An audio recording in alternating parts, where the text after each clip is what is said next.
hakikatnya kita bangun malam itu, hakikatnya kita istighfar di waktu sahar untuk persiapan ke fajarnya. Salah satu maknanya itu. Makanya Nabi kan ya suka rebahan kan sedikit ya. Bukan rebahan yang sempurna. Ya kaum rebahanas nih ya.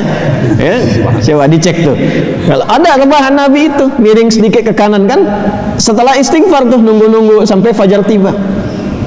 Supaya kesadarannya optimal. Ada apa di fajar itu sampai dipersiapkan sebelum itu?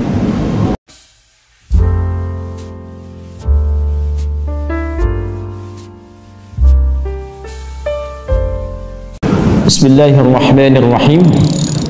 Wal fajr walayalin ashr wasyaf'i wal watr. Tambahkan satu ayat lagi, wal laili idza yasr. Baik, wal fajr, aku bersumpah demi waktu fajar. Di dalam Al-Quran kita temukan ragam sumpah yang langsung disampaikan oleh Allah Subhanahu wa ta'ala. Allah itu tidak bersumpah pun pasti yang difirmankan sudah penting. Dan sumpah itu ciri penegasan dan kesungguhan. Kalau dikaitkan dengan makhluk ada kesungguhan. Makanya kalau Anda ingin menguatkan sebuah pesan dan menunjukkan Anda serius, pakai sumpah ya. Besok ada ceramah Ustadz Adi di Masjid A. Oh, yang benar sumpah. Nah dia, nah, kata sumpah itu kan biasanya untuk menegaskan sebuah makna kan, dan menunjukkan kesungguhan. Nah Allah itu tidak bersumpah pun itu pasti sudah penting apa yang difirmankan. Apalagi kalau disertai dengan sumpah, maka pasti ada yang istimewa di dalamnya. Jadi kalau kita menemukan ayat dalam Al-Quran diawali dengan sumpah, ini menunjukkan pesan yang disampaikan di ayat itu tidak biasa, ada yang sangat penting, berbeda dengan pesan-pesan yang lainnya. Jelas sampai sini? Baik. Wal fajr, ciri sumpah pertama itu kalau ada di awal ayat. Ini secara umum ya. Dibuka dengan huruf wawu. Ujung kalimatnya itu harakatnya kasrah. Sudah? Misal wawu ketemu satu kalimat ujungnya kasrah. Wal fajri wal laili wasyamsi wadhuha. Jadi setelah wawu ada kalimat ujungnya kasrah. Nah itu diartikan wawunya sumpah. Qasam namanya, wawil qasam. Kalau sudah dibuka dengan seperti ini, artinya informasi yang disampaikan setelah huruf wawu itu penting, tidak biasa. Wal fajr, aku bersumpah demi waktu fajar.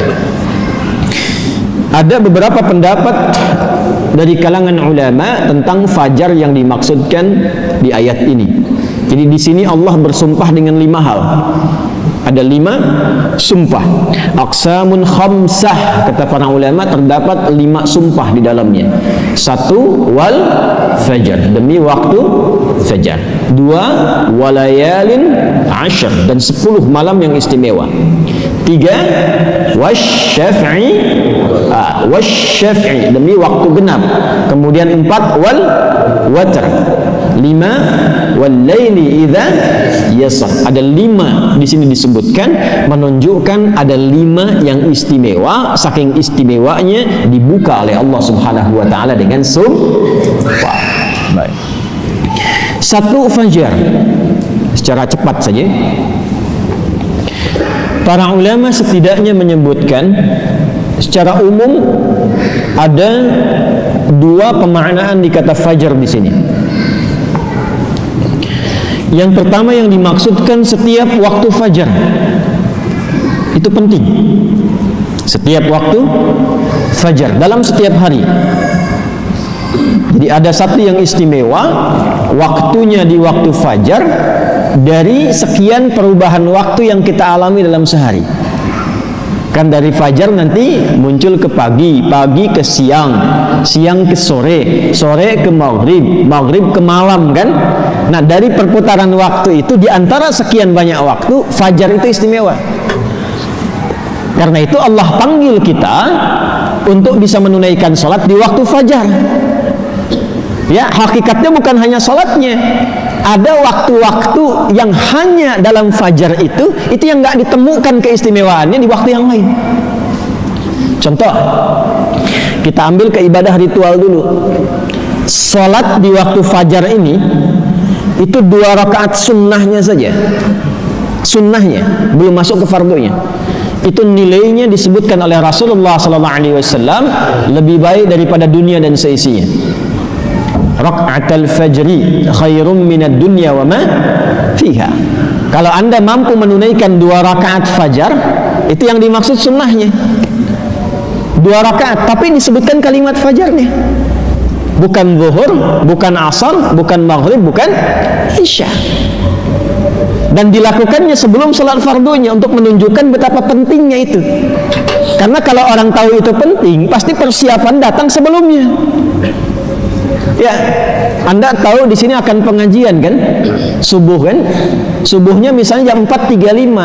Anda menjadikan pengajian itu sebagai hal yang prioritas. Kalau waktunya 4.35, datangnya jam berapa? Ada yang nginap, ada yang itikaf. Karena menjadikan itu penting. Kalau tak penting mungkin diabaikan. Nah Allah menyatakan fajar itu penting, jangan tinggal. Bahkan saking pentingnya, ada di antara hamba-hamba Allah yang menyiapkan waktu fajar itu bangun dari sebelumnya, sampai warming up dulu, pemanasan supaya subuhnya itu, fajarnya itu bisa optimal. Bangun dari malam Pak. Ada yang menjelang fajar itu membiasakan hatinya supaya khusyuk, sehingga saat sholat di waktu fajar sudah terkoneksi kepada Allah dengan baik. Cara menyiapkannya dengan istighfar. Waktu singkat menjelang fajar itu disebut sahar namanya. Jamaknya disebut ashar. Ada orang-orang yang kalau sudah tiba waktu ini, dia banyak istighfar, istighfar, istighfar, istighfar, supaya hatinya lapang saat fajar tiba, terkoneksi sempurna kepada Allah. Sempurna, nyambung. Itu ada di Quran surah ke-51 ayat 18. Wabil ashari hum yastaghfirun.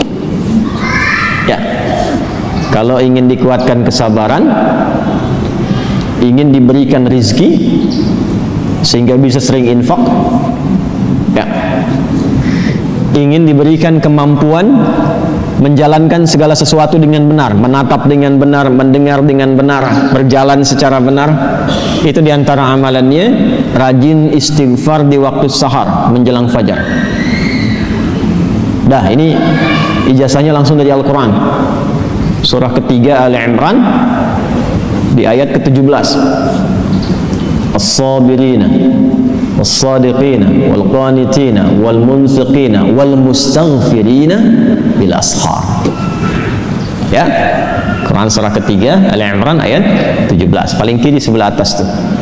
Itu di situ istighfar di waktu sahar itu disamakan dengan 4 amalan tadi. Sabar, khusyuk dalam ibadah, bisa rajin infak, dan benar dalam menjalankan aktivitas. Itu diantara latihannya rajin istighfar menjelang fajar. Makanya kalau sudah istighfar, terbuka hatinya, terkoneksi dengan Allah, itu ibadahnya akan lebih enak dibandingkan dengan yang jarang istighfar. Gitu. Alhamdulillah. Ada sifat qanitin di situ. As-sabirina wal qanitina. Sedangkan kita diminta salat itu dengan sifat kunut. Orangnya disebut qanit, jamaknya qanitin.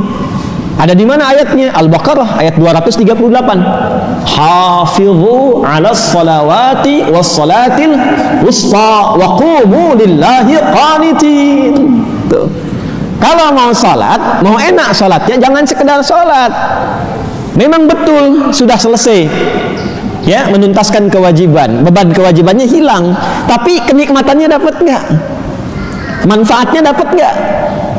Kalau ingin menikmati salat, ingin dapat manfaatnya, dapat ketenangan, terkoneksi dengan Allah, doanya cepat dijawab, maka khusyuklah dalam salat. Nah, di antara cara mendapatkan khusyuk itu istighfar, dibuka, sehingga sekat-sekat yang membuka kita itu, yang menghambat koneksi kita dengan Allah itu terbuka. Ini dari Quran, dari Quran. Nah, dibiasakan istighfar paling enak itu di waktu sahar menjelang fajar, apalagi kalau bisa tahajud sebelumnya. Kalau bisa tahajud, ya tahajud, kemudian istighfar, terbuka hati, rajin memberi, di situ itu disebut langsung oleh Quran. Kalau dia bertahan dengan itu sampai wafat, itu disebut sebagai calon penghuni taman surga yang sedang beraktivitas di bumi. Itu Quran surah 51 ayat 15 sampai dengan ayat 23. Innal muttaqina fi jannatin wa 'uyun akhidina ma atahum rabbuhum innahum kanu qabla dhalika muhsinin kanu qalila minal laili ma yahja'un. Itu tahajudnya. Wa bil ashari hum yastaghfirun. Itu istighfarnya. Nah, hakikatnya kita bangun malam itu, hakikatnya kita istighfar di waktu sahar untuk persiapan ke fajarnya. Salah satu maknanya itu. Makanya Nabi kan ya suka rebahan kan sedikit ya. Bukan rebahan yang sempurna. Ya kaum rebahaners nih ya. Coba dicek tuh. Kalau ada rebahan Nabi itu miring sedikit ke kanan kan, setelah istighfar tuh nunggu-nunggu sampai fajar tiba. Supaya kesadarannya optimal. Ada apa di fajar itu sampai dipersiapkan sebelum itu? Sampai-sampai 2 rakaatnya lebih baik daripada dunia dan seisinya. Itu kalau dibaca pakai iman, gak ada yang bisa menandingi. Saya tanya antum, dikasih 1 juta atau 2 rakaat sebelum subuh? Ayo. Oh, masa? Huh? Nah, coba dicek. Sana ada lomba balapan di sirkuit tuh. Berlangsungnya sebelum subuh. Siapa yang datang duluan di dekat situ, 10 tempat pertama mendapatkan bonus 5 juta. Cuma nontonnya dapat 5 juta.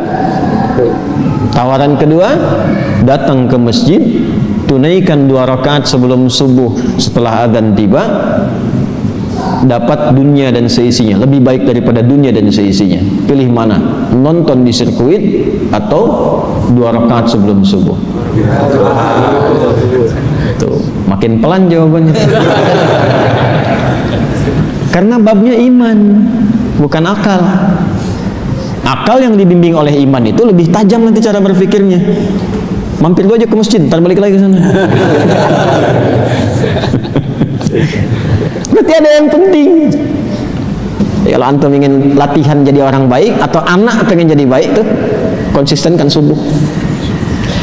Kayak ulama tuh tidak banyak ceramah, tidak banyak cakap, bilang subuh aja, konsisten. 40 hari subuh terus, ya sering begitu kan ya? Nah itu saya bahas ilmunya sekarang. Dan itu dari Quran. Makanya agak aneh kalau rajin ta'lim, rajin saling mencela. Sholat kok menjadi saling menuduh. Orang sholat itu bersih hati, orang ta'lim itu bersih jiwa. Nah, cara memulainya fajar. Kenapa Allah bersumpah dengan fajar? Karena Allah menginginkan hambanya jadi baik. Itu pesannya. Nanti sifatnya beda dengan zuhur, beda dengan asar, beda dengan maghrib, lain dengan isya. Fajar itu pembukanya. Karena itulah saat fajar dipanggil, iman kita terpancar. Makanya saat tidur kalau dengar adzan, itu kan terpancar kan, sudah adzan. Dan sekelebat itu ada yang meminta kita bangun tuh. Allahu Akbar, Allahu Akbar. Bangun tiba-tiba dengar adzan. Itu yang terpanggil imannya. Ketika cahaya iman itu merespon suara adzan, itulah fajar namanya. Dari maknawinya, dari segi waktu dia melatih keadaan kita jadi lebih baik, terkoneksi dengan Allah. Kalau sudah hatinya bersih, nyambung dengan Allah, doanya mustajab. Innallaha thayyibun la yaqbalu illa thayyibah. Kata Nabi demikian. Allah itu maha baik sehingga akan cepat menerima dari yang baik-baik. Hatinya sudah baik, sudah lapang, jauh dari maksiat, maka apapun yang dia minta dikabulkan oleh Allah Subhanahu wa taala. Karena itu saat-saat paling tepat untuk berdoa itu, memperbanyak doa itu saat fajar. Malaikat kumpul semua. Hadisnya sahih. Ya, inna malaikatal laili wa malaikatan nahar tajtami'u fi waqtil fajri atau kama qala Rasulullah sallallahu alaihi wasallam. Malaikat siang dan malam kumpul semua di waktu fajar. Alhamdulillah malaikat itu gaib. Kalau tampak tak jadi kita ke masjid. Sayapnya banyak tuh. Siapa? Israel. Kali lagi. Kumpul semua. Nah kalau sudah kumpul malaikat itu banyak berkahnya. Berkah itu ziyadatul khair, bertambah kebaikan. Kalau doa diaminkan. Kalau istighfar dimohonkan ampunan kepada Allah. Berkah lagi kalau subuh jamaah pengajian, berkah. Berkah lagi itu. Itu dari berangkat langsung malaikat memohonkan kepada Allah kebaikan. Hadisnya viral sahih di Ibnu Majah itu. Ya, dari Abu Darda radhiyallahu ta'ala anhu. Qala Rasulullah sallallahu alaihi wasallam, man salaka tariqan yaltamisu fihi ilma sahhala lahu tariqan ila al-jannah wa innal malaikata la tadau ajnihataha ridan li talibil ilmi. Orang mau berangkat menuntut ilmu, itu malaikat membentangkan sayap memohonkan kepada Allah ridha untuk orang itu. Berangkat dia ke masjid pas di waktu fajar, banyak sekali. Makanya kalau bapak ibu ke masjid waktu subuh nggak doa, rugi itu. Itu fajar.